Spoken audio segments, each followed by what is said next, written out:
Hey folks, how you all doing? Lloyd here, or Mr. Hats as I'm known in the VC. Thought I'd do another ranking video today. This one is going to be for one of my favourite alt rock bands of all time, and that is My MorningJacket, who hail from Louisville, Kentucky. Their style is indie rock, art rock, psychedelic rock, alt country, psychedelic country, southern rock. They're a jam band also. They do Americana and of course alt rock as well. So many different styles of folk as well. There's a bit of folk here and there. So many different styles, usually mashed up into one album. Just so eclectic with their sound as well, and highly unique. You know when you're hearing My MorningJacket that it actually is My MorningJacket. So they've released 10 studio albums. I'm only going to be focusing on 9 here today because this one is this only got released this year, so I haven't had enough time to absorb this one and delve into it yet. So I'm not even going to bother. That would be a huge insult not only to the band but to the record itself. So my introduction to My MorningJacket was around 2010. They'd already released 5 albums at that stage, and I was talking to a friend in the UK and said, you know, are there any, because I'm a big Neil Young Crazy Horse fan, are there any bands that you could recommend that do these long jams at the end of their songs, sort of with a Neil Young type vibe?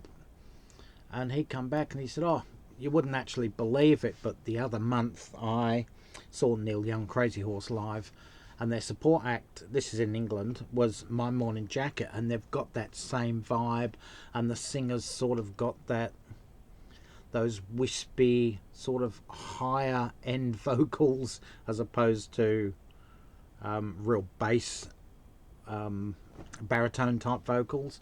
You might try to give them a bit of a listen. So I ended up, I bought 3 of their albums, I think 3 of their first 5, and then of course by then Circuit All was just being released, their 6th album in 2011 at this stage, and I really liked what I heard, but their albums took a long time to get into. They're not instantly likable.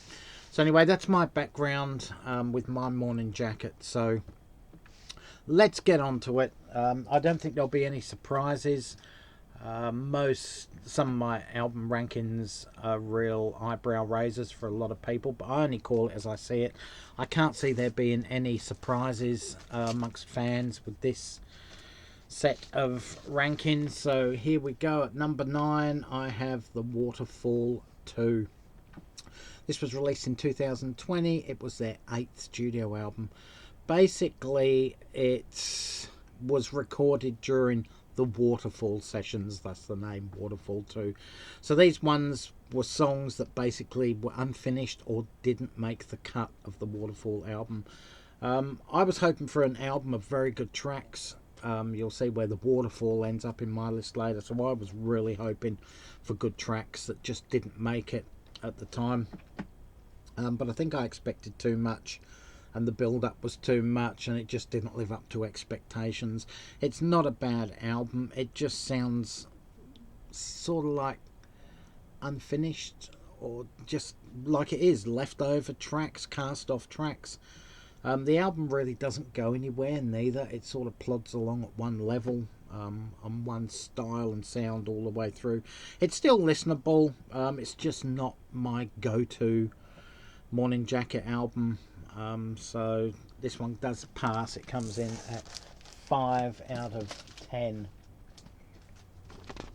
Number 8 on my list, we're going to go to 2021 with their self-titled album, obviously My MorningJacket.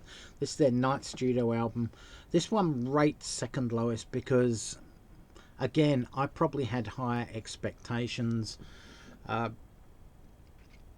Their albums are pretty consistent, and then the Waterfall 2, I expected more from that, and that didn't live up to expectations. So I thought, oh, this one, when it gets released, this is going to go back to a better sound, bigger sound, just because the others on the Waterfall 2 were sort of throwaway cast off tracks from the previous album. I feel like their passion, fire and energy isn't really on this album as much as it should be. It sort of plods along. Listen, the songs have great grooves, don't get me wrong, but there's something missing throughout this album, and I can't quite put my finger on it. The exception is In Colour, which is an absolute fabulous track. It is the standout track, and it's classic My Morning Jacket in my opinion. But the rest of the album's still pretty good. It just lacks something, and I just can't figure out what it is. This album comes in at 6 out of 10. So at number 7 on my list, we're going to go to 2008 with their 5th studio album. This is pretty much just after where I came in, around between this time and Circuital. It's their 5th studio album. The issue, this is a really good album, by the way, initially when I first heard it. The issue I have with this is that when you listen to their albums in chronological order, from their debut album through the end, like I have with this, it follows an absolute classic, being their 4th album, Z, and this one just feels slightly underwhelming, deflated after that big build-up of their first 4 albums. So yeah, if I was listening to it as a standalone, I would say, yeah, great album, no doubt about it, love it. When you follow the chronological order, it just doesn't quite work. This one has none of that 1970s has more of a 1970s psych rock vibe than their previous indie rock psych country sounds on their previous albums. So although it's musically different and it's welcome because of that, it just doesn't hold up simply because it follows such classic albums, sadly. But it still comes in at 7 out of 10. Next up, we've got the album that was there sort of between the last one and this one where I came into it. So this is Circuital, released in 2011. This is their 6th studio album. To me, this is very similar to its predecessor, Evil Urges, which I've just mentioned, but it's more of a toned down version musically in places. There's a lot of similarities between this album and Evil Urges. Both album openers are very similar, and both album closers are very similar, but in between, both albums lack something special. I mean, they open up really well, and then you just sort of, you peak on the opening track and it sort of dips and it moves along at one pace and then lifts right at the end again. So the albums are bookended by 2 great tracks, and not much in between that really elevates it. They're still really good songs, they're well written, they're well performed. It's just that wow factor that seems to be missing from this album. Still a decent listen, 7 out of 10 again. Number 5 on my list, we're going to go to 1999 for the album that started it, their debut album, Tennessee Fire. This is a reissue of the album, so the album cover is different to the original album cover. I do have it on CD as well. This is alt rock. It's reverb drenched and almost eerie in places, which is really cool and scary at the same time. There's some gorgeous haunting ballads on here.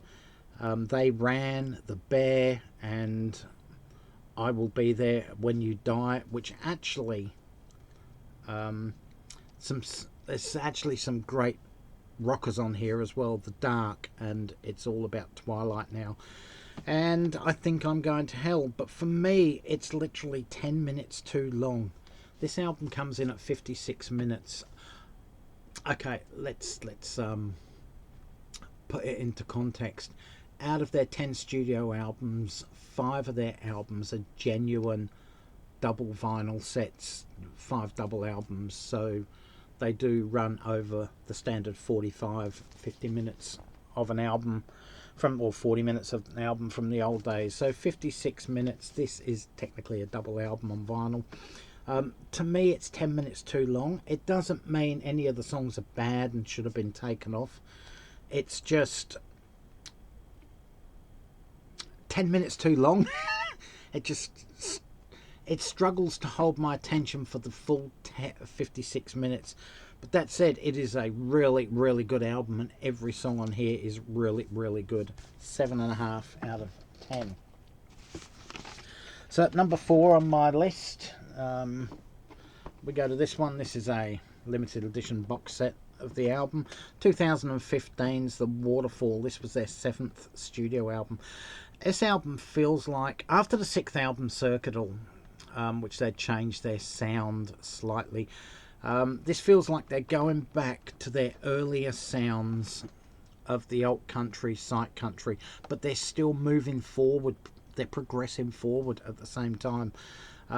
There's hints of R&B / soul on here. There's folk, there's arena rock, there's 1970s soft rock sounds, plus their usual indie rock, psych country that you got on their earlier albums as well. So as I said, they're progressing forward with R&B and arena rock type sounds, plus staying true to their original sound. Even though there's all those mixes of styles, it still works beautifully. It's not mismatched. It's not like a patchwork quilt. It all flows beautifully. It's concise and it's constructed really well, and the flow is magnificent. It's an album that takes repeated listens to fully appreciate it. To be honest, I didn't like this album when I first heard it. I had to keep listening and listening and listening until I finally got it. And it does. It's an absolute great album once you get into it and understand it. I've tried listening to this and then follow it up straight away with The Waterfall 2, and it's just, there's a brick wall there between the two. There's a definite change happening, which is why The Waterfall 2 is back at the end of the pile. This one's so high. This one comes in at an excellent 8 out of 10. I've just got to rearrange these because I don't want that Waterfall box set to get damaged, because it was cost its weight in gold. Number 3 on my list, we're going to go to 2001 with At Dawn. This was their 2nd studio album. Again, 75 minutes in length, so another bona fide, legitimate double album on vinyl. Solid rocking album on here. Songs like Lowdown, Christmas Curtain, and Hopefully, and the title track At Dawn are worth the purchase price alone of this entire album. They're absolute classics. For the most part, I think this album is worth the 75 minutes. It's just really long to listen to in one sitting, if you get what I mean with double albums. Sometimes there's nothing wrong with them, it's just a hard listen to sit there for 75 minutes. So I generally listen to half of it and then come back and listen to the other half. Both halves are as good as each other, not a problem. There could be that argument that, like with most double albums, it would have made an absolute killer single album, but which songs do you take off? Do you release it as 2 separate single albums? Could have called one At Dawn and the other At Dusk, I guess. That might have been a good pairing of albums, referring to them like that. But it isn't. It's a great album. It does work on every level. It's absolutely killer in my opinion. And 8 out of 10 again. Number 2 on my list, we go to 2003. It Still Moves. This is their 3rd studio album. Again, another double album. This one clocks in at another whopping 70 plus minutes. And what an album.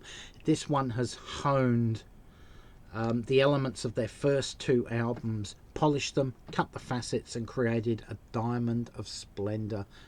absolutely in awe. Incredible stuff. There's jams on here, there's alt country, there's indie rock, there's elements loosely termed southern rock on here as well, which they do move into every now and then on other albums. Most other bands, this would be a #1 album for sure. Most other bands would be absolutely thrilled to have this in their arsenal, and yet this band have an album that basically shits all over this one even. So yeah, it just shows you how good their #1 album is going to be. This one comes in at an excellent 9.5 out of 10. So finally on my list, this isn't going to come as any surprise to any My Morning Jacket fan. It's their 2005 album Z. This was their 4th studio album. It's probably the best indie rock album ever, in my opinion. They've dropped the alt country elements and introduced bits of soul on this album, as opposed to being full. The sound is open. There's space in the songs. There's textures in the music and in the guitars. It's almost pastiche, without specific sounds like references, and yet it does sound so familiar without being, as I said, pastiche. And although it's their greatest album, I suggest that if you want to start here, as their best album. But personally, I suggest you start with Tennessee Fire and work forward, and you see the progression of their albums certainly up to this point, and you can take their other albums 5 through 9 pretty much, apart from the Waterfall. So their first 4 albums plus the Waterfall, and yeah, pretty much just do that. That's your best place to go with this band. Off the record, absolutely brilliant. That would probably be my favourite song of theirs. It could almost be their signature tune as such, I guess, which is 4 albums into a career. So yeah, great band to get into. If you've never heard of them, I suggest you give them a listen. Their latter albums are more commercially radio friendly than their earlier albums, so if you want to head that direction first, head there before you go back to their more alternative indie type sounds. This album comes in at 9.5, 9.8 out of 10 from me.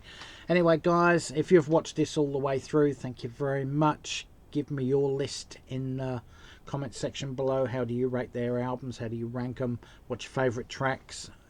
You know, what albums of theirs do you own? Have I sort of encouraged you here to maybe delve into their catalogue? If so, great. If you're already a fan, let me know also. Anyway guys, thanks for watching. Stay safe, take care. All for now. Catch you around, and bye folks.